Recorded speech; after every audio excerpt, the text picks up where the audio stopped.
Alhamdulillah alladzi arsala rasulahu bil huda wa dinil haqq liyudhhirahu 'ala ad-din kullihi walau karihal musyrikun. Segala puji bagi Allah Jalla Jalaluh yang telah mengutus Rasulnya dengan petunjuk dan agama yang benar, agar Allah memenangkan agamanya di atas seluruh agama meskipun orang-orang musyrikin membenci hal itu. Kita tahu bagaimana Rasulullah sallallahu alaihi wasallam tatkala beliau mendakwahkan tauhid ini, tatkala beliau mengatakan kepada orang-orang musyrikin, qulu la ilaha illallah,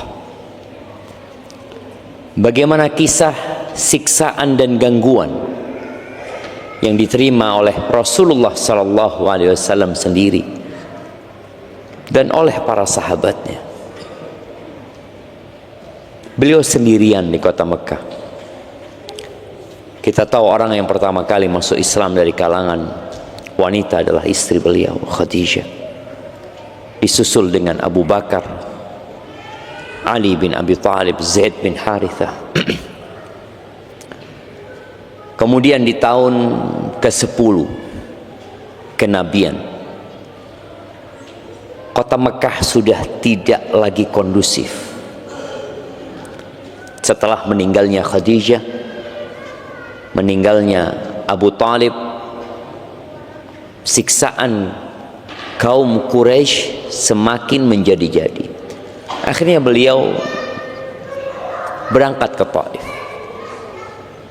tidak berhenti menyampaikan agama Allah, walaupun ternyata di Taif yang ada gangguan. Bahkan beliau dilempari batu, kaki beliau berdarah-darah, padahal beliau adalah manusia terindah yang pernah menginjakkan kakinya di muka bumi. Akhirnya beliau balik lagi ke kota Mekah, lalu beliau hijrah ke kota Madinah. Bayangan orang-orang musyrikin, cahaya Islam ini akan padam, dan mereka berusaha dengan segala upaya untuk melakukan itu. Terjadi perang Badar di bulan Ramadan. Ana mau tanya nih, yang bukan mahasiswa, kalau mahasiswa tahu jawaban. Ana mau tanya yang bukan mahasiswa, tanggal berapa terjadi perang Badar itu, dan berapa jumlah pasukan musuh, dan berapa jumlah pasukan umat Islam, dan berapa yang terbunuh dari kalangan kaum musyrikin? Nah, siapa yang mau jawab? Tanggal berapa? Tanggal 2 tahun 2, tanggalnya bukan 2, tahun kedua Hijriah, betul, tapi tanggalnya bukan. Nah, ada usaha dari Bapak, siapa? Taib, tanggal 17 Ramadan, sahih. Lanjut. Berapa jumlah pasukan kaum muslimin? 300 belasan. Oke, kaum musyrikin? Ini informasinya diambil dari sana satu, diambil dari sana satu. Ini bukan kerja kelompok ini, ya, Pak. Iya.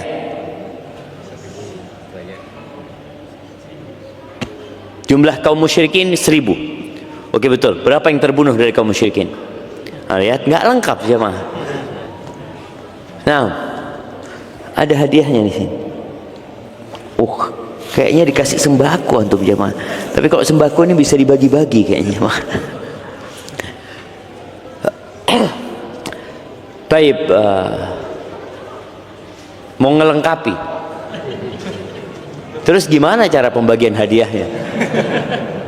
Di sini bulan dan tahunnya, di sini jumlah pasukannya. Antum menyebutkan yang terbunuh dari kaum musyrikin. Berapa yang terbunuh? 70-an. Dan yang ditawan 70 orang. Dari kaum muslimin yang terbunuh ya likuran lah. Sebutkan jamaah. Nanti kalau sudah selesai kajian untuk maju ke depan, hadiahnya diambil nanti jamaah. 3 orang ini jamaah ya, karena mereka akan bagi hadiah bertiga.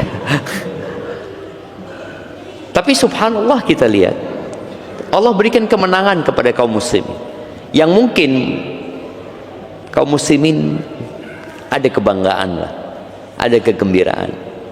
Tapi ternyata di tahun ketiga Hijriah perang Uhud kalah umat Islam.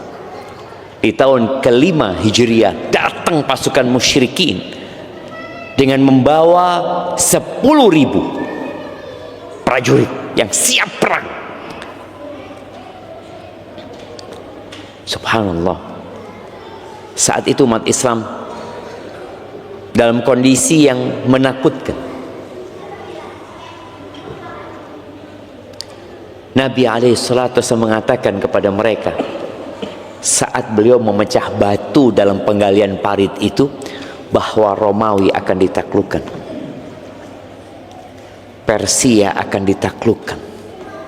Aku melihat istana-istana yang ada di Madain, Yaman akan takluk. Semua umat Islam yakin bahwa apa yang disampaikan Nabi alaihissalatu akan menjadi kenyataan. Tapi orang-orang munafik berbeda. Mereka mengatakan, gimana sih, kita ini belum tentu selamat, kita ini belum tentu bisa keluar dari perang Ahzab itu melanjutkan kehidupan.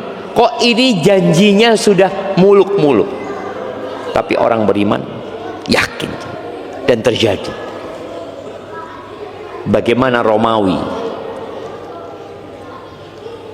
di Syam pada saat itu, bagaimana Persia, bagaimana Yaman kemudian masuk ke dalam negeri Islam. Konstantinopel, Nabi berjanji, la tuftahunnal Qustantini, benar-benar akan ditaklukkan Konstantinopel itu. Walaupun peristiwanya setelah 800 tahun lebih, tapi terjadi. Maka bagi kaum muslimin,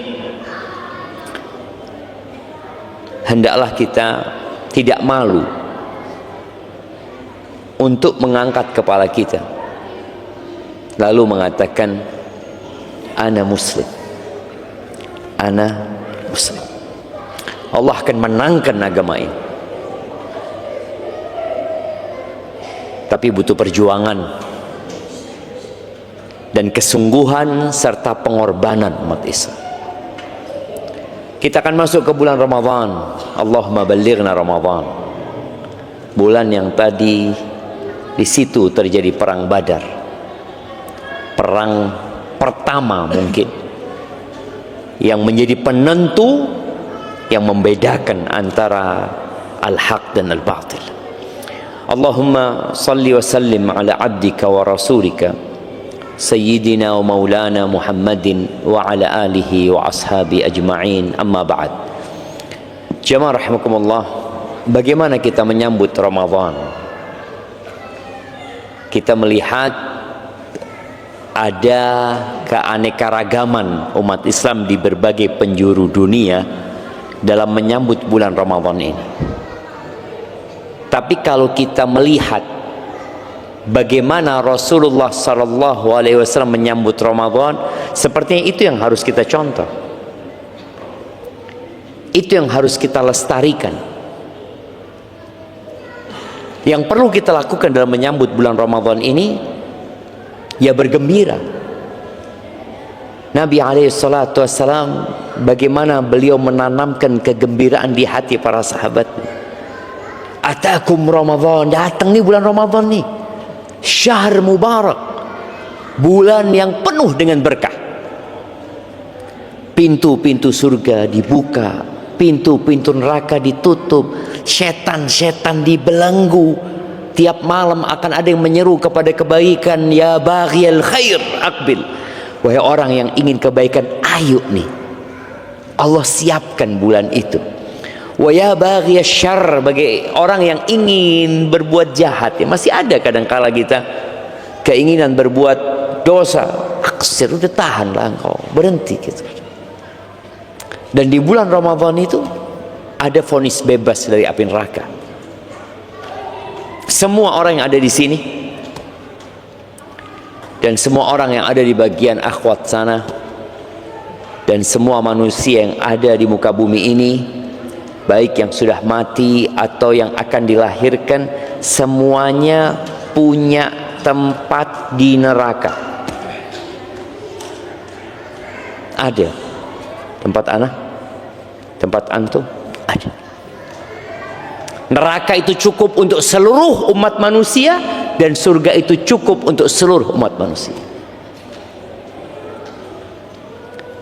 Di malam-malam Ramadan atau di hari-hari Ramadan ada al-itqu minan nar.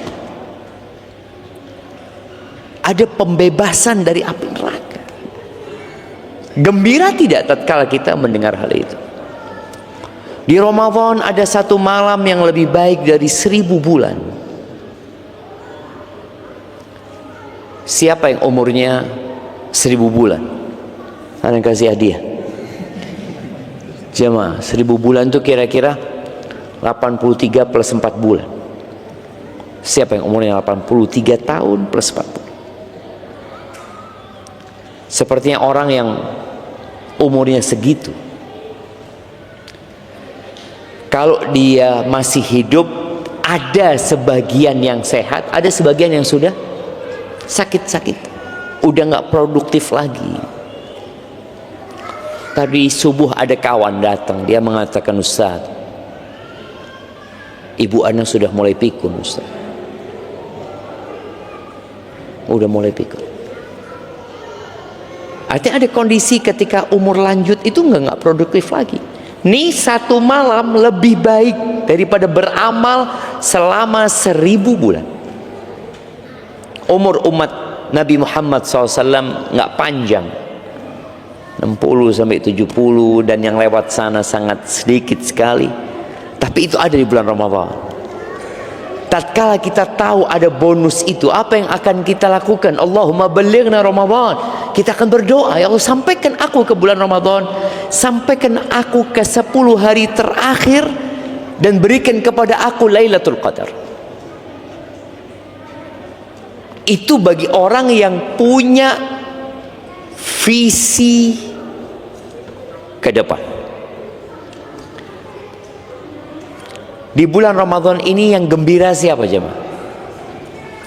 Yang gembira karena urusan dunia. Pedagang. Pedagang itu malah senengnya di 10 hari terakhir ya. Apakah pemandangan ramainya pasar itu ada di masa Nabi SAW? Ada di masa para sahabat Nabi? Atau yang ramai di 10 hari terakhir itu masjid? Seperti yang kedua, 10 hari terakhir itu hari berburu Lailatul Qadar. Dan bagaimana para sahabat iktikaf, istri-istri Nabi iktikaf. Mereka bukan iktikaf kalong kayak kita jemaah ya. Kebanyakan kita iktikafnya kalong, berangkat malam pulang pagi. Mereka iktikafnya 10 hari full. Nggak kerja, Ustaz. Apa nggak cukup bekerja selama 350 tahun? Apa nggak cukup? Kalau kita berpikir, aku is kerja 350 tahun kerja, gimana? Oh, tahun, hari. 350 hari ya. Mungkin nggak 350 hari ya, 344 hari atau 45 hari. Bekerja. Kemudian 10 hari ini apa nggak bisa aku cuti? Gak bisa aku fokus untuk mendapatkan yang satu malam lebih baik dari 1000 bulan. Loh, tapi kan gak wajib Ustadz. Ya sudah, kalau bicara gak wajib ini kita kalau ketemu sama ahli fikih susah. Ustadz ini ilmunya kalah sudah. Kan gak wajib. Iya. Emangnya hatam Quran wajib Ustadz? Oh enggak. Itu. Emangnya sholat tarawih wajib? Enggak. Emangnya ngasih berbuka orang puasa wajib? Tidak. Apa lagi? Yang mau ditanya lagi jamaah?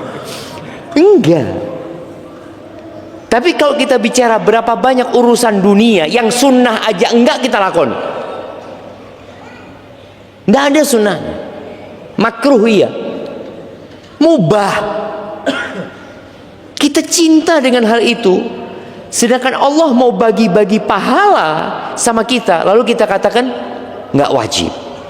Oh, bagi yang mau memang, bagi yang mau. Di surga itu ada derajat yang banyak sekali. Kata Allah Azza wa Jal, walikullin darajatun mimma amilu. Semua itu derajat itu tergantung amalan. Orang masuk surga dengan rahmat Allah Azza wa Jal, penentuan derajat itu disebabkan amal-amal yang kita kerjakan. Maka hibbati fillah, bergembira yang pertama. Malam ini sudah malam 10. Iya.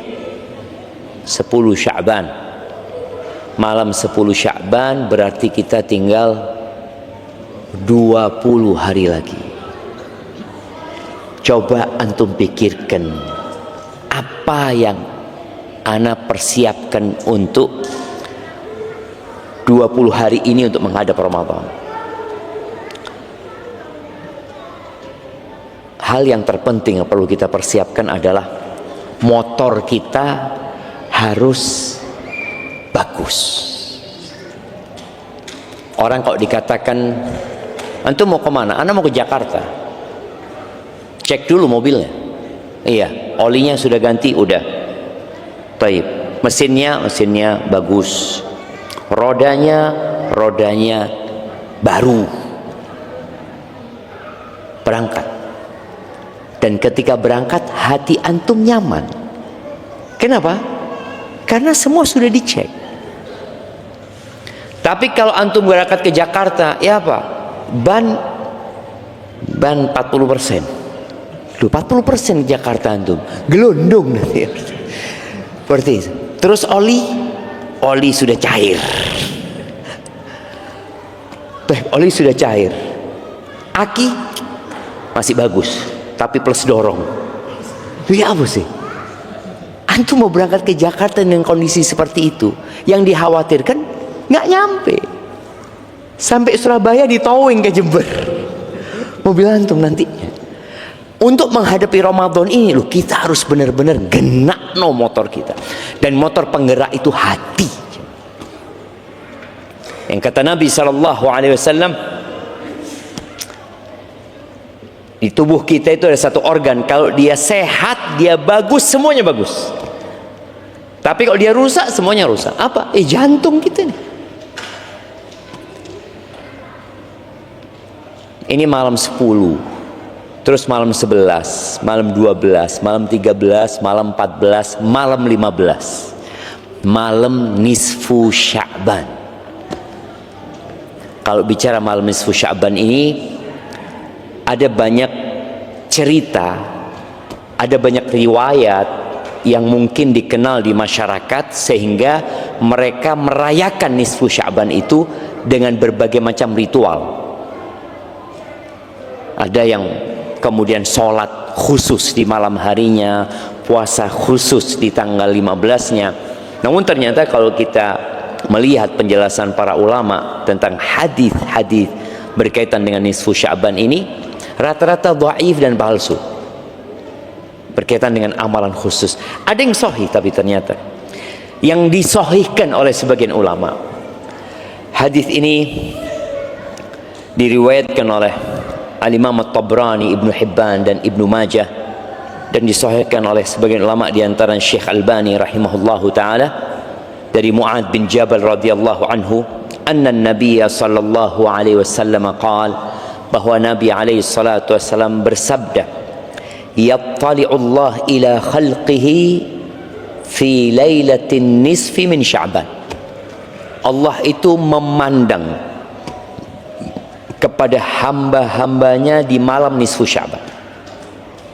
Fayaghfiru li jami'i khalqihi, Allah mengampuni untuk seluruh makhluknya kecuali dua. Yang bisa jawab anda kasih hadiah. Nah, pelaku kesyirikan, qati'ur rahim,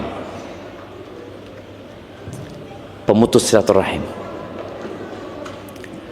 Oke, nggak apa-apa, kita kasih hadiahnya. Mana hadiahnya mau dikasih? Apa itu? Oh, nah, kayaknya satu. Iya, jazakallah khair, fadlan kasih kepada antum ya. Bagi-bagi sama saudara antum. Iya, dua yang tidak diampuni, musyrik wa musyahin. Musyahin ini lebih umum dari qati'ur rahim ya. Qati'ur rahim itu memutus rahim. Musyahin ini orang yang menyimpan dendam, dengki sama saudara, nggak harus kepada kerabatnya. Kalau qati'ur rahim kan berkaitan dengan kerabat saja. Tapi musyahin ini orang yang di hatinya ada kedengkian, kemudian dia tidak bertegur sapa dengan saudaranya sesama muslim, bukan kerabat. Itu nggak diampuni sama Allah SWT. Yang Allah lihat itu adalah hati. Jadi kita harus persiapkan hati kita dari segala ketergantungan kepada selain Allah, percaya dengan khurafat ya. Kemudian hal-hal yang merusak keikhlasan kita, syirik besar, syirik kecil ditinggalkan, kemudian kedengkian sama saudara kita, itu semua akan melemahkan kita dalam beramal. Dan ternyata di bulan diangkatnya amalan ini tuh dua orang nggak diampuni. Innallaha la yanzuru ila suwarikum. Allah tuh nggak ngelihat kepada rupa kalian. Sebagian kita sibuk dengan rupanya, sibuk dengan mau masuk Ramadan cukur supaya ganteng kata dia. Dah dilihat gitu loh sama Allah itu. Wala yanzuru ila amwalikum, nggak lihat loh amal apa harta kalian, nggak dilihat. Pakai mobil apa kesini, nggak dilihat sama Allah. Pakai motor apa, jamnya apa mereknya, oh cincinnya berapa harganya, nggak dilihat sama Allah SWT. Wa innama yanzuru ila qulubikum wa a'malikum, yang dilihat tuh hati kalian. Dan subhanallah, kita yang duduk di sini menyimpan sesuatu di hati kita yang sebelahnya nggak tahu, tapi Allah tahu. Boleh jadi ada kedengkian dan iri, ada keinginan balas dendam, yang itu akan membuat antum jadi lemah dalam perjuangan. Maka tolong bersihkan dengan bertobat kepada Allah Azza wa Jalla, membersihkan hati kita, memperkuat amal kita insyaallah. Tapi sebelum kita lanjutkan, antum sudah kenal dengan kanan kiri antum? Enggak lagi ya. Setiap kajian ustadznya harus ngiling. Tapi memang ya seperti itu manusia jemaah. Nabi SAW itu di masa Nabi SAW pernah beliau itu ngomong, nyampaikan sebuah hadis. Jadi ada orang datang, Assalamualaikum. Kata Nabi SAW, asyraf, 10 kebaikan nih orang ini. Datang lagi, Assalamualaikum warahmatullahi, isyrun, 20. Assalamualaikum warahmatullahi wabarakatuh, 30. Habis Nabi menyampaikan itu alaihi salatu, ada sahabat pergi nggak salam jamaah. Ya kata Nabi SAW, ya Allah baru saja disampaikan, kata Nabi SAW. Sudah hampir lupa gitu loh. Lalu Nabi alaihi salatu mengatakan, yang terakhir itu tidak lebih penting daripada yang pertama. Jadi salam itu ketika datang dan ketika pergi gitu loh jamaah. Cuma tadi bagaimana sahabat Nabi lupa jemaah. Tapi antum sudah kenal belum? Antum kenal sama yang kanan antum? Enggak, antum? Loh, dia ngarep soft pertama tidak kenalan jemaah. Yuk kenalan kabeh jemaah. Kenalkan nama, dari mana, apa profesinya.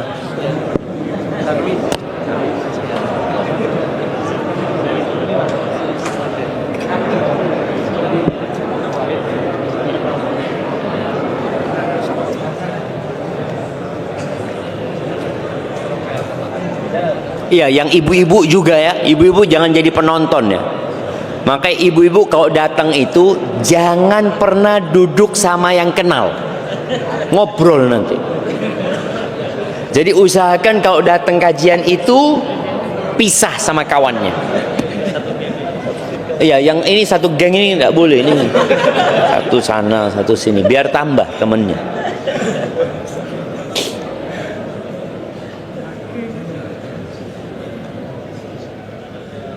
Nah, ana mau kasih hadiah buat yang kenalannya baru saja ini 5 orang. Oh, angkat tangan 5 orang ya, sebutkan. Dari Keranjingan, oke. Terus 5 orang. Loh. Dari mana? Loh, lali. Ambulu. Terus dari iya, kemudian loh, pertanyaan 5 telu 5. Iya, 5. Loh, 5 orang yang kenal.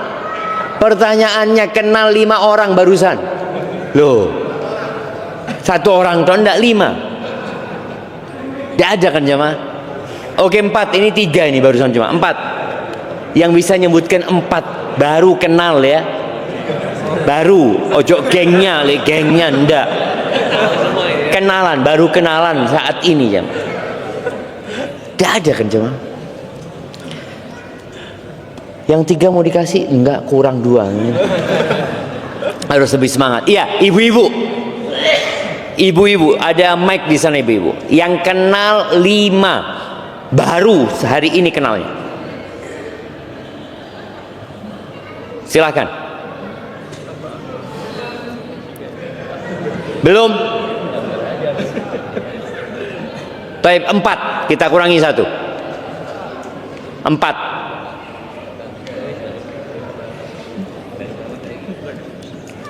Ibu-ibu.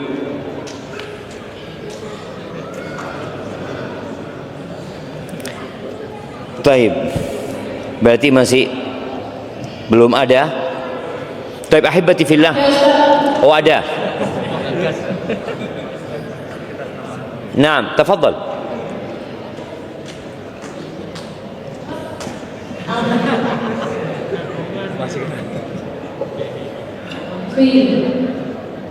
Iya. Sebutkan namanya, dari mana, namanya tok. Baik, nama kari ngarang iso jemaah. Siapa yang dari Jember? Iya, terus Rahmah. Sama dari Jember, sama. Salma, oke. Kemudian Dahlo. Dia dari Dahlo. iya, terus Iva dari Jalan Jawa. Iva dari Jalan Jawa. dari Jalan Jawa. Oh gitu. Oke. Sudah 4. Tembak. Oke, siap. Kasih hadiahnya, ada kerudung kalau nggak salah di sana itu. Taib ahibati fillah, masalah hati ya, tolong kita ini perlu bersih-bersih hati. Hati ini dibersihkan dengan istighfar, memohon ampun kepada Allah Subhanahu wa taala. Yang kedua, berkaitan dengan kesalahan kepada manusia, maka kita harus minta maaf sama mereka. Ada orang yang amalnya baik tapi hatinya nggak baik. Masih ingat kisah seorang wanita yang ditanyakan kepada Rasul sallallahu alaihi wasallam, "Fulanah ya Rasulullah, fulanah taqumul lail wa tasumun nahar wa tatasaddaq." Fulanah ya Rasulullah, Masya Allah, kalau ibadahnya jangan ditanya, sholat malam, puasa sunnah, sedekah, walakin fi lisaniha saltah, tapi kalau ngomong pedes, tu'zi jirana, suka menyakiti tetangganya dengan lisan. Dan lisan ini gayungnya hati. Lisan ini gayungnya. Apa gayung itu jemaah? Bahasa Indonesianya gayung. Ya. Bahasa Jawanya cibuk. Iya, gayungnya hati. Yang keluar di lisan itu adalah gambaran hatinya. Apa kata Nabi SAW? La khaira fiha hiya finnar. Nggak ada baiknya nih perempuan, neraka tempat. Loh, bagaimana dengan sholatnya? Bagaimana dengan puasanya? Bagaimana dengan sedekahnya? Boleh jadi semua itu dilakukan tidak dengan hati yang bersih. Boleh jadi ada riak di sana, ada ujub kebanggaan yang terbukti dari gaya ngomong dia yang suka nyakiti tetangganya. Jadi kalau mau tahu orang itu, ya dari omongannya. Ini orang baik, Ustaz, Masya Allah. Dari mana kau tahu dia baik? Ya Allah, kalau ngomong menghormati, kalau berbicara tidak pernah menyakiti, itu tanda hati orang ini baik. Dan yang paling banyak memasukkan ke neraka itu apa? Lisan. Enggak Ustaz, ana ngomong kayak gitu nggak dari hati Ustaz. Lu ana nggak tahu, nggak pernah ngelihat hatimu, tapi lisanmu itu cerminan hatimu. Maka tolong bertobat, udah berhenti berbuat dosa. Nggak ada lagi bicara besoklah terakhir Ustaz. Nggak ada usah besok jemaah. Kita perlu menguatkan motor kita tadi. Ingat yang datang kepada Hasan al-Basri tentang seorang yang nggak bisa sholat malam. Sebagian kita nih, kita udah bahas di bulan Rajab bagaimana menyambut Ramadan sebenarnya. Kita sampaikan bagaimana kita memperbanyak baca Quran, sholat malam, ya, puasa. Kalau ternyata antum di bulan Syaban, aku kok nggak bisa puasa Ustaz ya? Anak kok nggak bisa sholat malam Ustaz? Padahal fulan bisa, anak punya tetangga, anak punya kawan, anak punya sohib sekantor, puasa kuat, ngajinya kuat Ustaz, tiap hari 1 juz. Di bulan Rajab, bulan Syaban 1 hari 2 juz. Kenapa dia mampu, aku nggak mampu? Kata Hasan al-Basri, qayyadatka dhunubuka. Engkau di rantai, dibelenggu dengan dosa-dosamu. Ingat yang motornya suka mogok dulu, yang kalau mau starter tidak bisa, kemudian businya dilepas. Diapakan businya jamaah? Dibersihkan jamaah, diamplas jamaah. Terus masukkan lagi, starter lagi. Belum bisa ternyata jamaah. Diambil lagi, dibersihkan lagi, tambahi doa. Ya Allah, tidak sampai ke tempat kajian kalau ini tidak hidup ya Allah. Starter hidup. Jadi kalau antum di bulan Sya'ban ini ternyata punya masalah dengan ibadah-ibadah yang seharusnya dilakukan, yang Nabi SAW di bulan diangkatnya amalan ini memperbanyak puasa sunnah, kita enggak, ada masalah sama kita ya. Ada masalah sama hati kita. Coba kita lihat ya bagaimana para sahabat Nabi melihat Rasulullah sallallahu alaihi wasallam. Kana Rasulullah sallallahu alaihi wasallam yasumul ayyam yasrud. Beliau itu biasa puasa berhari-hari, disambung coba. Hatta yuqal la yuftir, sampai dikatakan Nabi ini enggak berbuka. Dari umpamanya dari hari Senin puasa, Selasa, Rabu, Kamis, Jumat, Sabtu, Senin, Selasa, Rabu, Kamis. puasa nyambung. Wa yuftir ayyam hatta yakad la yasum. Dan kadang-kadang Nabi SAW tidak puasa, berhari-hari tidak puasa saja. Illa yaumaini minal Jum'ah, kecuali 2 hari dalam satu Jumat. Kalau bahasa kita seminggu, kalau bahasa para sahabat Nabi sejumat. Kecuali 2 hari dalam sejumat itu, in kana fi siyamihi wa illa shamahuma.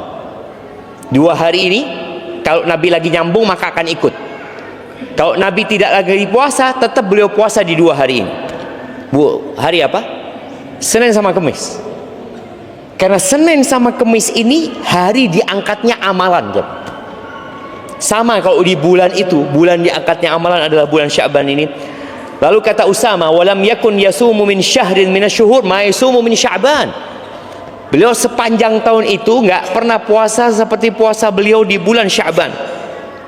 Fakultu ya Rasulullah, maka aku katakan kepada beliau alaihi salatu wassalam, ya Rasulullah innaka tasumu la takadu an tuftir. Engkau itu puasa sampai nggak berbuka, nanti berbuka dan tidak puasa berhari-hari, kecuali di 2 hari itu yang biasa engkau akan menjaganya. Iyo men, kata Nabi, 2 hari yang mana? Kata Nabi SAW. Kata Usama, yaumul itsnin wal khamis, Senin Kamis, jaga terus Nabi SAW. Lalu Nabi SAW mengatakan, dhanika yaumani, itu 2 hari amal itu dipaparkan kepada Allah Rabbul Alamin. Wa uhibbu an yurfa'a au an yu'rada amali wa ana shaim. Aku ingin amalanku diangkat dalam kondisi aku puasa. Jadi amalan pekanan, amalan Jumatan itu diangkatnya hari Senin sama Kamis. Beliau ingin diangkat dalam kondisi berpuasa. Terus Sya'ban, kenapa? Dzaka syahrun yaghfalun nasu anhu. Bulan Sya'ban itu bulan yang dilalaikan oleh manusia. Posisinya antara Rajab dan Ramadan. Kita sudah bahas bagaimana para sahabat Nabi itu mengagungkan Rajab dan Ramadan. Mereka mengagungkan, dan boleh jadi di Rajab mereka juga memperbanyak puasa, memperbanyak ibadah di sana.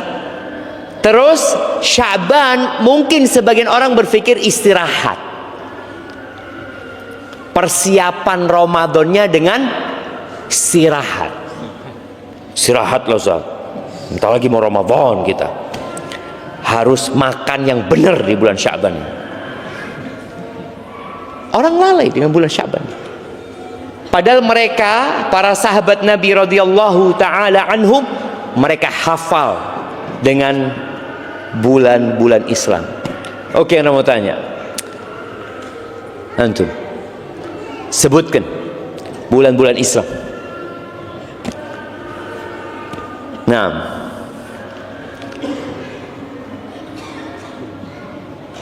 yang pertama apa? Januari. Ya Allah.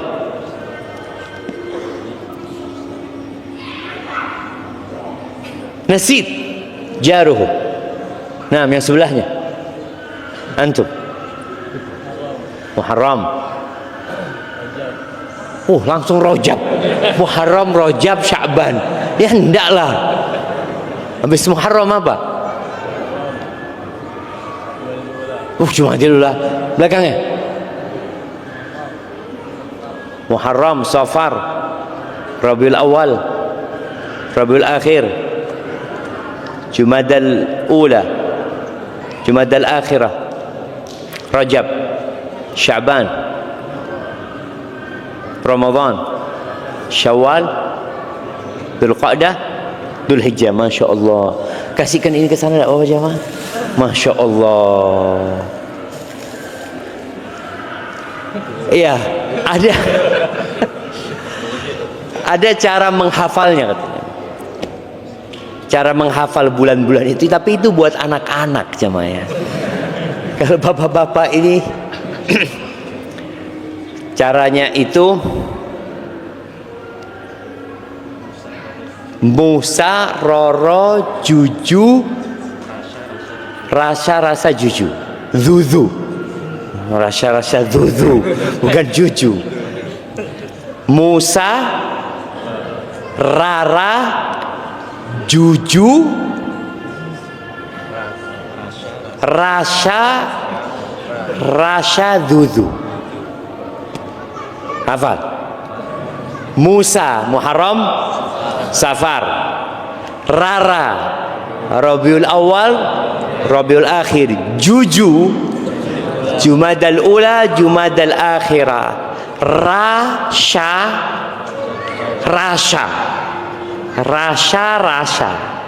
Rajab, Sya'ban, Ramadan, Syawal. Rasa, Zuzu, bukan Juju. Zuzu. Hah? Dzulqa'dah, Dzulhijjah. Musa, Rara, Juju, Rasha, Zuzu. Wes, hafal. Baik, kita tes.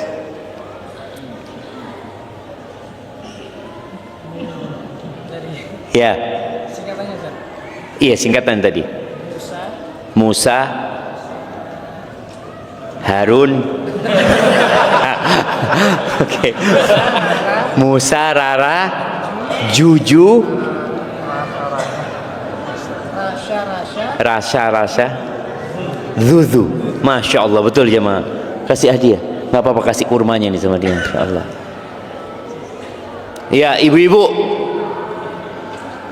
Kalau ibu-ibu guru TK bisa jemaah. Itu buat anak TK. Masa kita kalah sama anak TK? Ya, monggo ibu-ibu. Musa, Rara, Juju, Rasha, Dudu. Ya, ini guru TK kayak ini jemaah. Ya, coba disebutkan.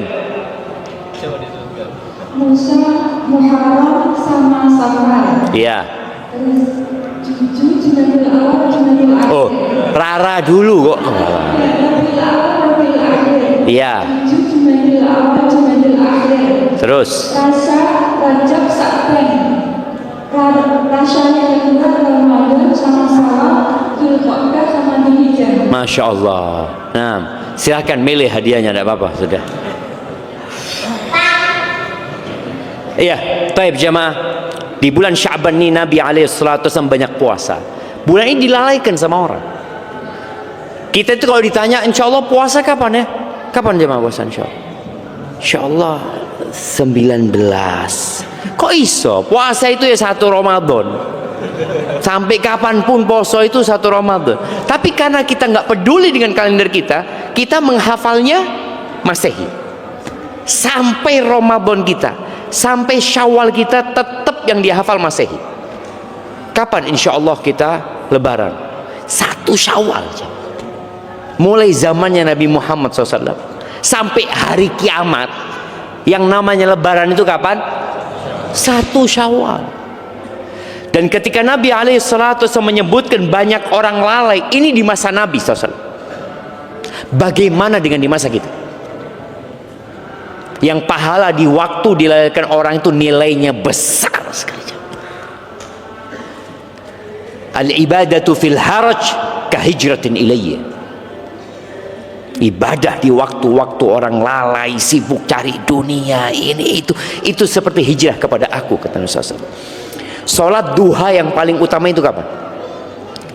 Hina tarmudul fisal. Yang dikatakan salatul awabin, salatnya orang-orang yang kembali kepada Allah. Itu bukan jam 7, bukan di awal siang, bukan. Tapi ketika anak onta mulai kepanasan. Anak onta itu pagi masih duduk-duduk, jemaah, lama-kelamaan kok panas, baru dia pergi. Dan biasanya di waktu itu orang sudah sibuk bekerja. Kalau mau berangkat kerja kan memang belum sibuk. Tapi coba antum sholat duha jam 10. Waduh, wis kerja, wis ini itu, wis batal wudhu, apalagi wis pakai kos kaki, pakai ini, aduh malas sudah jamaah. Maka pahalanya jadi sholatul awabin. Salatnya orang-orang yang kembali kepada Allah saat mereka sibuk, ternyata antum kembali kepada Allah SWT. Dan Sya'ban ini kayak gitu coba. Dan di bulan Sya'ban itu diangkatnya amalan. Dan aku ingin, kata Nabi SAW, ayyurfa'a amali wa ana shaim. Aku ingin diangkat amalanku dalam kondisi aku puasa.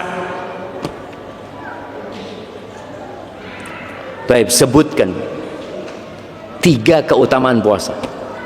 Masih ada hadiahnya. Nah, 3 keutamaan puasa. Fadhal, 3. Anda ada 10 mungkin jamaah. Yang sudah angkat tangan tadi tidak lagi. Nah, 3 keutamaan puasa. Baik, ibu-ibu. Karena masih banyak hadiahnya ibu-ibu itu. Ibu-ibu, kenapa Nabi SAW kok beliau ingin diangkat amalannya dalam kondisi puasa gitu loh? Ada apa dengan puasa ini?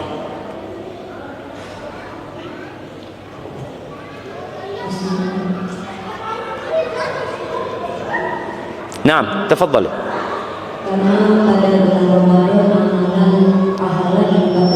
Bukan di Ramadan ya, di Sya'ban. Puasa sunnah di bulan Sya'ban. Bukan puasa Ramadan.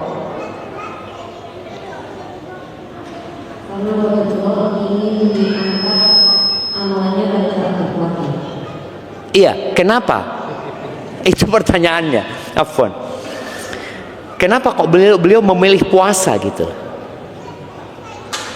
Kok nggak ingin diangkat amalannya pada saat umroh umpamanya? Karena pahala puasa Allah yang menentukan, tidak ada nilai. Masya Allah. Iya, itu satu. Yang kedua,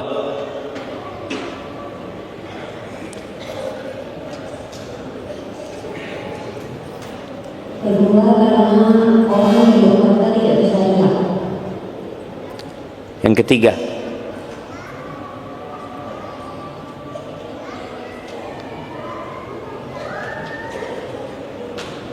nah, nggak apa-apa, 2 aja nggak apa-apa sudah. Iya, tuh tadi disebutkan cuma. Kenapa? Menjaga hati ya, menjaga syahwat, nah, menjaga nafsu dan menjaga lisan tentunya. Puasa ini madrasah, cuma. Full madrasah, lengkap, komplit puasa. Tadi disebutkan semua amalan Adam itu, anaknya Adam ini udah ada perhitungannya. Baca Quran 1 huruf 1 kebaikan jadi 10 dilipat gandakan. Sedekah jelas. Kemudian umrah jelas. Kemudian sholat jelas. Illa shaum kata Allah Azza, kecuali puasa itu milikku kata Allah. Aku yang akan kasih pahala. Jadi berapa pahalanya malaikat nggak tahu. Yang tahu cuma Allah Azza wa ana azzi bihi. Yada'u ta'amahu wa syarabahu wa syahwatahu min ajli. Ini orang meninggalkan yang halal. Makan dia tinggalkan padahal tubuhnya butuh dengan makanan. Minum dia tinggalkan. Syahwatnya, istrinya yang halal dia tinggalin karena aku, kata Allah Azza wa Jalla. Nabi ingin seperti itu. Jadi ketika diangkat amalannya ada puasa. Yang perhitungannya hanya Allah yang tahu. Kemudian orang yang puasa itu punya waktu lebih panjang lagi dalam hidup ini. Yang banyak memakan waktu kita itu adalah makan dan minum kadang-kala jamaah. Orang kalau nggak puasa selesai, nggak akan makan siang ya, nggak ada sarapan ya, nggak ada ceritanya ngopi, nggak ada ceritanya coffee break wala apa. Yang ada ibadah lagi, dia akan bisa baca Quran, dia akan dapat menghatamkan Al-Quran, dia akan menundukkan pandangan, dia akan jaga mulutnya. Orang puasa itu yang halal ditinggalin, apalagi yang haram. Dan yang terakhir buat teman-teman, persiapan untuk menyambut Ramadan ini, mulai belajar lagi fikih Ramadan. Belajar lagi, karena Ramadan ini ibadah setahun sekali ya. Kadangkala ada yang lupa, dengan kita baca, kita termotivasi, kita jadi sadar, dan doa yang banyak supaya disampaikan ke bulan Ramadan. Karena ada orang yang sampai ke bulan Ramadan tapi nggak puasa juga. Dan puasa di bulan Sya'ban ini sebagai bentuk latihan ya. Insya Allah ana yakin jam. Semoga nggak salah. Kalau antum puasa di bulan Sya'ban, nggak ada ceritanya awal Ramadan itu bingung sama takjil. Nggak ada. Nggak ada ceritanya sore-sore keliling. Kemana? Golek bengi. Di mana bengi digolek jemaah? Nyari malam gitu jemaah. Tahu-tahu pulang bawa sak kresek jemaah. Gorengan, petulo, apa lagi? Kolak, es campur, es degan, ketan, semua mau dia makan. Habis asar atau 1 jam sebelum waktu adzan itu sudah nunggu di meja makan. Insya Allah dilihati, dibolak-balik, enak gitu aja. Kalau dia biasa puasa di Sya'ban nggak akan mikir itu. Adzan pun dia mungkin sedang mandi. Tapi orang yang tidak pernah puasa itu jam dibolak-balik jam. Anu yo, kok suwi saya mah? Karena dia nggak biasa puasa sunnah. Tapi kalau dia biasa puasa sunnah, dia bisa habis asar dia duduk ngaji. Katanya ada doa yang mustajab buat orang yang berbuka. Dia banyak baca doa, nggak mikir makan. Dan orang yang biasa puasa di bulan Sya'ban, kalau nggak sahur di Ramadan, bingung. Nggak bingung. Karena puasa sunnah itu nggak harus niat di malam hari. Nabi SAW kadang-kala pagi hari tanya ke rumah istrinya, ada yang bisa dimakan? Nggak ada. Kalau gitu aku puasa. Sahur itu sunnah, nggak wajib. Tapi orang yang tidak pernah puasa, ketika tidak sahur di Ramadan, apa yang terjadi? Sak kampung tahu, aku ndak sahur jemaah. Cerita kabeh jemaah. Status ini aku tangi pas azan jemaah. Ini loh. Ini karena dia nggak pernah puasa sunnah gitu loh. Tapi ketika dia biasa puasa sunnah, sahur ya biasa, buka ya biasa. Kenapa Nabi SAW minum air terus sholat? Kok bisa? Kita bisa? Nggak bisa. Kita minum tok Ustaz, sembayang mikiri makanan Ustaz. Kan katanya daripada mikir makan ketika sholat, lebih baik makan mikirin sholat gitu loh. Ini wis makan, wis komat, tak apa-apa sudah, timbang saya mikiri makanan. Itu tadi gas terus gitu ya. Maka jadi lemah. Jadi ketika seharusnya dia kuat di bulan Ramadan, tarawih tidak kuat. Nah tadi di bulan Sya'ban mulai antum sholat malam, mulai usahakan antum 11 rakaat sudah dimulai. Sholat sunnahnya tadi 40 rakaat kalau bisa, 11 rakaat sholat malam rawatibnya 12 rakaat plus 17, 40 rakaat. Dijaga, direncanakan. Mampu apa tidak? Kita itu nggak mau, bukan nggak mampu. Antum punya waktu. Antum kalau sudah pegang handphone 1 jam bisa scrolling. Ketika datang ke dokter diperiksa, masya Allah sehat antum punya ini. Karena sering bergerak jemaah. Yang lainnya ada bergerak jemaah. Maka tolong direncanakan, dimulai semua ibadah yang akan dilakukan di bulan Ramadan. Usahakan di bulan Sya'ban sudah dimulai. Muqaddimah nih sudah latihan. Iktikaf mulai iktikaf. Nih mahasiswa nih yang enggak pulang, dia punya waktu iktikaf. Sudah, iktikaf enggak harus puasa ya. Tapi kalau bisa antum puasa, sahurnya minum air, selesai di masjid, nanti buka baru pulang mom ya. Barakallahu fikum.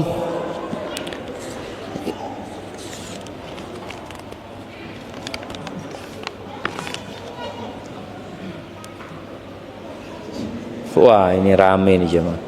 Bismillah, izin bertanya Ustaz, bagaimana pendapat Ustaz tentang seorang Ustaz yang mengkritisi kajian berbayar? Apakah pendapat pribadi Ustaz tersebut bisa dijadikan hujjah dan rujukan? Yang pertama, hujjah itu adalah qala Allah, qala Rasul ya. Kalau bicara ini pendapat, ya pendapat, nggak ada masalah seorang berpendapat dan boleh jadi dia menyimpulkan hal itu karena ada pertimbangan-pertimbangan ya, seperti itu. Nggak ada masalah. Jadi antum jangan anti kritik. Ketika antum dikritik, itu menjadi bahan untuk introspeksi diri kita. Boleh jadi memang kita salah. Boleh jadi dia yang benar. Jadi ada masalah-masalah yang ada ruang untuk pendapat di antara para ulama, para asatidzah, hendaklah berlapang dada menghadapi hal itu dan selalu berbaik sangka. Berbaik sangka dengan yang mengkritik dan berbaik sangka dengan yang dikritik.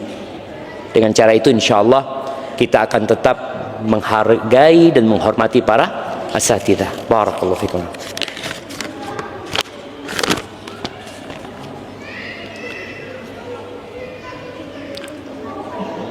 Assalamualaikum warahmatullahi wabarakatuh. Ahsanallahi ilaik ya Ustadz. Ana sedang bersedih hati melihat kondisi abi ana yang sudah tidak pernah nampak di majelis ilmu di kampung halaman. Pernah ana ajak dan tanyakan kenapa tidak mau lagi hadir ke sana.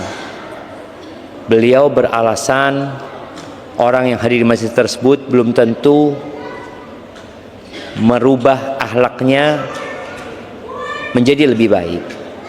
Ditambah lagi beliau malah kecanduan bermain TikTok, scroll, live dan segala macam yang mungkin tidak ada faedahnya. Kita lihat jemaah ya, setan itu terkadang dia membisikkan 99 pintu kebaikan yang dia maksudkan yang ke-100 yang keburukan. Jadi bayangkan bagaimana abahnya anak ini, dia nggak mau kajian karena belum tentu berubah ya, tapi ternyata dia sibuk dengan TikTok, dengan ini tidak ada masalah gitu loh. Ini yang perlu kita waspadai dalam menghadapi bisikan-bisikan syaitan ya kepada kita. Antum kadang-kala malas datang kajian. Kenapa? Ana datang kajian Ustaz, nggak ada yang salam sama ana Ustaz. Betul loh jemaah, ada yang seperti itu. Ada teman yang cerita, dia ngomong, Ustaz, ana pertama datang kajian Ustaz di Surabaya, ana datang sama istri ana, dia cerita. Waktu itu di masjid, ada masjid besar, rame Ustaz. Ana duduk di tengah-tengah lautan manusia itu. Ana di WA sama istri ana. Ada yang nyapa antum, ada yang nyapa anti kata dia. Gak ada kata dia. Nafsi-nafsi. Nah itu yang terjadi kadang-kala gitu. Menyebabkan orang akhirnya nggak suka datang kajian. Apa sih yang menghalangi antum untuk mengatakan assalamualaikum, kaif halak? Ana dari sini, antum dari mana? Gitu. Apa yang menghalangi? Bid'ah. Apanya yang bid'ah aja mah? Kayak titik-titik bid'ah gitu kan? Malah kita dianjurkan untuk ketika berjumpa untuk mengucapkan salam dan bersalaman gitu loh. Itu sunnah yang kita tinggalkan. Lalu kita mengaku ahlus sunnah wal jamaah. Pertanyaannya Ustaz, bagaimana sikap kami sebagai anak terhadap perilaku abi, dan bagaimana memujuknya agar kembali ke majelis ilmu dan meninggalkan hal-hal yang tidak berfaedah tersebut, dan apakah benar perilaku beliau merupakan sikap puber kedua? Syukran Ustaz. Oh no, tak puber kedua jemaah. Ya ahibati fillah. Apa sikap anak? Sikap anak terhadap orang tua yang seperti ini, yang pertama mendoakan. Yang kedua, kalau bisa ketemu. Artinya ini kan di kampung, anaknya boleh jadi ada di tempat lain, anaknya di Jember. Kalau kita kasih nasihat pakai surat ya nggak apa-apa. Antum tulis surat sama orang tua, jangan WA ya. Tulis surat yang di print, kirimkan ke orang tua pakai pos, biar dibaca, biar enak bacanya. Kalau memang berjauhan, apa yang disampaikan, sampaikan kepada orang tua tentang kecintaan antum sama orang tua. Yang kedua, ucapan terima kasih kepada orang tua. Yang ketiga, permohonan maaf karena belum bisa berbakti secara maksimal. Yang keempat, harapan. Nah, di keempat inilah yang antum sampaikan berkaitan dengan orang tua tadi. Sampaikan tentang keutamaan majelis ilmu. Di majelis ilmu itu apa saja keutamaannya gitu loh. Setelah disampaikan keutamaan majelis ilmu, kemudian bicara tadi masalah waktu, di mana modal orang hidup itu waktu. Kalau ayah menghabiskan waktu dengan hal-hal yang tidak berguna, apa manfaatnya buat ayah gitu loh. Mungkin seperti itu. Jadi sharingnya itu tidak ngasih tahu, tapi ngajak orang tua untuk berpikir. Semoga dengan cara seperti itu Allah berikan hidayah. Bismillah, izin bertanya Ustaz, apakah boleh melanjutkan makan sahur sementara adzan subuh sudah berkumandang dengan alasan agar tidak mubazir? Enggak apa-apa sampai zuhur sekalian jam.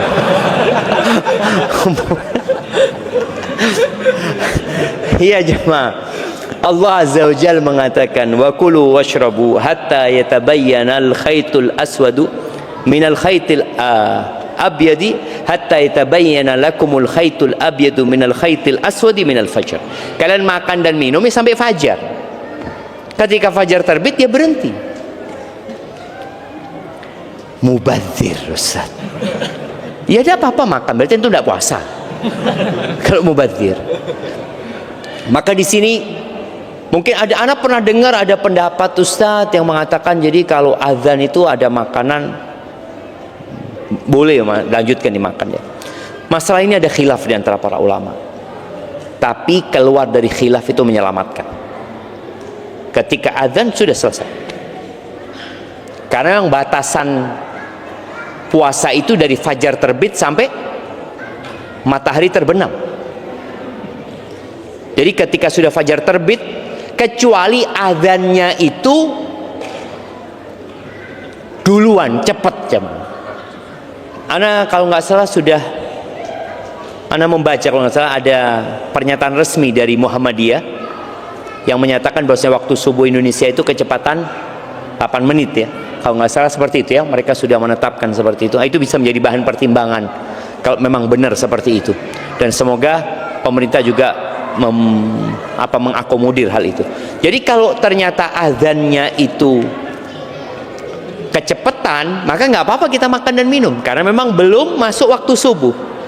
Sebagaimana antum itu kalau berbuka jangan melihat yang adzannya paling cepat.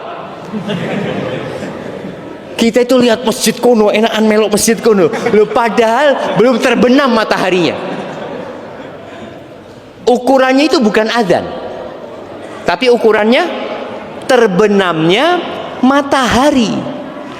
Karena ada beberapa masjid, anak pernah sakit hati sama salah satu masjid ya. Nggak adzan-adzan, ternyata buko disik ya mak. Yang di masjid itu dia pas masuk waktu, dia kan ngerti hukum fikih ya, tahu oh sudah masuk waktu, makan mereka jemaah. Kita yang di rumah nunggu udah adzan seperti itu. Ternyata mereka buko disian. Ini nggak boleh juga gitu. Artinya orang di masyarakat itu nunggu, maka tolong ya disampaikan kalau sudah masuk waktu. Boleh yang adzan itu minum dulu, kalau sudah masuk waktu ya dia minum kemudian dia adzan karena sudah masuk waktu seperti itu. Jadi ingat, harus dipastikan kita dianjurkan mensegerakan berbuka kalau sudah pasti. Kalau ragu tunda seperti itu. Barakallahu fiik. Ini ada pertanyaan terakhir. Mohon saran untuk kami agar mudah untuk memaafkan orang lain. Karena hati saya sulit untuk memaafkan dan seringkali ada dendam terhadap kesalahan-kesalahan orang lain meskipun itu orang tua kita. Jazakallahu khairan. Ahibbati fillah. Siapa yang tidak pernah mengecewakan orang lain? Mesti ada hadiahnya. Kita itu kadang-kala merasa orang yang paling tersakiti dalam hidup ini. Kita merasa nggak pernah nyakitin orang lain. Kalau sudah bicara orang tua, apalagi ibu kita itu punya kebaikan dan bapak kita punya kebaikan yang kita lupa dengan kebaikan itu karena memang kita nggak punya memori di sana. Buat para wanita ya khususnya ya, yang mungkin dia dikecewakan sama ibunya, kemudian ya ada ibu yang pilih kasih kadang-kala sama salah satu anaknya, bapak juga seperti itu, akhirnya dia jadi nggak suka sama ibunya. Ketahuilah Ibumu pernah mengandungmu 9 bulan yang kau nggak tahu. Itu cukup kebaikan yang tidak terbalaskan. Ketika proses melahirkan, dia berpotensi mati ketika itu, dan tetap dia lakukan. Kemudian menyusui, ya. Jadi cara kita memaafkan orang lain, yang pertama melihat kebaikan orang lain. Semua orang punya kebaikan. Yang kedua, melihat kepada diri kita. Kita ini berbuat salah terus-terusan ya, sama Allah Azza wa Jalla. Berapa banyak orang yang kita sakiti namun kita nggak sadar. Yang boleh jadi nanti pada hari kiamat, ketika antum di sidang, kita tahu ada orang yang pada hari kiamat datang membawa pahala sholat, membawa pahala sodako, pahala ibadah yang lainnya. Udah, orang ini punya pahala banyak jam. Tapi ternyata yang nuntut dia banyak. Ternyata salah satu yang nuntut istrinya sendiri. Bayangin jam. Yang nuntut anaknya sendiri, yang nuntut muridnya sendiri, mungkin yang nuntut tetangganya sendiri. Datang dia nuntut, tahu-tahu pahala yang antum kumpulkan selama ini habis ya. Maka kita disuruh memaafkan orang lain agar orang itu nanti memaafkan kita juga, agar Allah memaafkan kita. Jadi tatkala antum disakiti sama orang, antum harus tahu ana banyak berbuat salah. Makanya Abu Bakar Siddiq ini sahabat yang paling top, nomor 1, yang dijamin masuk surga. Dan dia pernah disakiti dengan sesuatu yang membuat Abu Bakar nggak mau memaafkan. Putrinya dituduh berzina, dan yang menyebarkan isu itu sepupunya Abu Bakar sendiri, yang tiap bulan atau tiap waktu dikasih santunan sama Abu Bakar. Gara-gara itu Abu Bakar bersumpah tidak mau memaafkan Mistah. Lalu Allah tegur, wala ya'tali ulul fadli minkum was-sa'ati an yu'tu ulil qurba wal masakina wal muhajirina fi sabilillah falyafu wal yasfahu ala tuhibbuna an yaghfirallahu lakum. Kata Allah, jangan sampai itu ada orang-orang yang Allah kasih rizki lebih, Allah kasih keluasan rizki, kemudian dia bersumpah tidak mau ngasih. Sumpah Abu Bakar, kerabatnya tidak mau ngasih, kerabatnya orang miskin, orang yang muhajir fi sabilillah, Mistah itu, hendaklah mereka memaafkan. Udahlah, nggak usah dikasih hukuman atas kesalahannya, itu sudah dilupakan. Lalu Allah katakan, ala tuhibbuna an yaghfirallahu lakum, apakah kalian nggak suka diampuni sama Allah SWT? Kata Abu Bakar, bala, iya ya Allah, aku ingin diampuni ya Allah. Abu Bakar merasa punya salah, maka dengan itu Abu Bakar memaafkan dan bersumpah tidak akan pernah mencabut santunan yang diberikan kepada Mistah.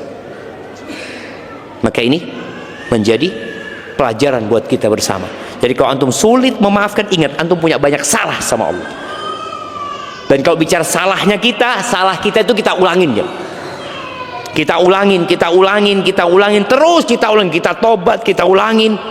Pagi kita istighfar, sore kita istighfar, malam Lailatul Qadar kita mengatakan Allahumma innaka afuun tuhibbul afwa fa'fu anni. Terus Allahumma innaka afuun, ya Allah sesungguhnya Engkau maha pemaaf, Engkau cinta dengan maaf, maafkan aku ya Allah. Lalu kita mengatakan kepada saudara kita, tiada maaf bagimu. Boleh jadi kita nggak dimaafin sama Allah. Maka kita memaafkan orang dalam rangka mencari maaf Allah buat kita. Hadza wallahu a'lam bissawab. Itu yang dapat kita kaji pada kesempatan kali ini. Ada hadiah terakhir. Iya, tinggal satu lagi. Ini yang satu buat 3 orang tadi itu. Nah, iya, pertanyaannya,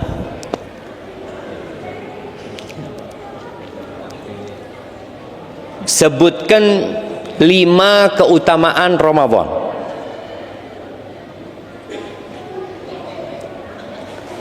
Ayo jemaah, sini belum ada yang dapat hadiah sini. Oke. Nah,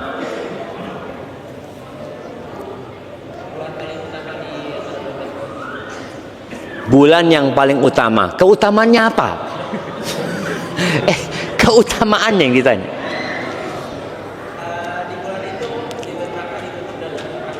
Pintu surga dibuka, pintu neraka ditutup.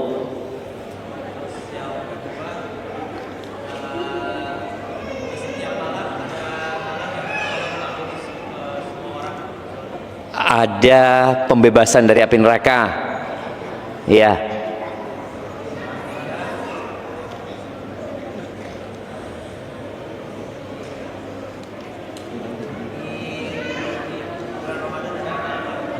Ada satu malam yang lebih baik dari 1000 bulan.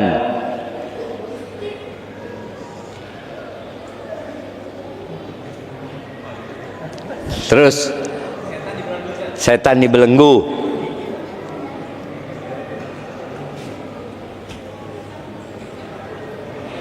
Kemudian umrah di Ramadan seperti berhaji bersama Rasulullah. Masya Allah, kasihkan hadiahnya. Taib, ibu-ibu masih ada hadiahnya? Masih ada kayaknya. Taib, pertanyaan buat ibu-ibu. Sebutkan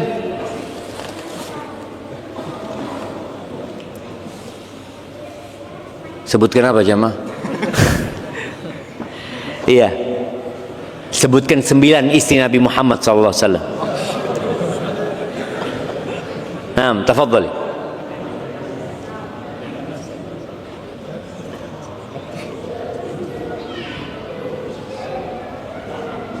Naam. Ada yang hafal?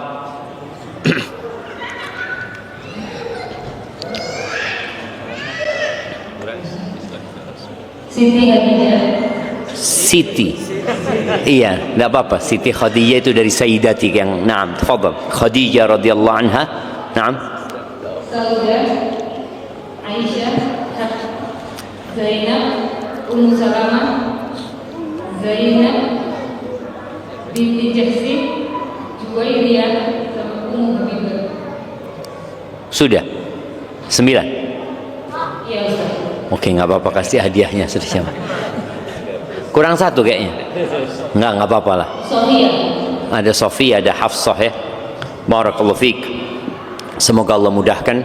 Dan ada, kalau masih tersisa 1 hadiah lagi buat yang paling tua di sana. Mak-mak paling tua. Ada nggak? Yang umur 84? 70? Ada apa enggak? Yang paling tua? Udah ketemu? 64 Ustaz. Paling tua 64. Ada yang lebih? 66. Ada yang 66. Ada yang lebih?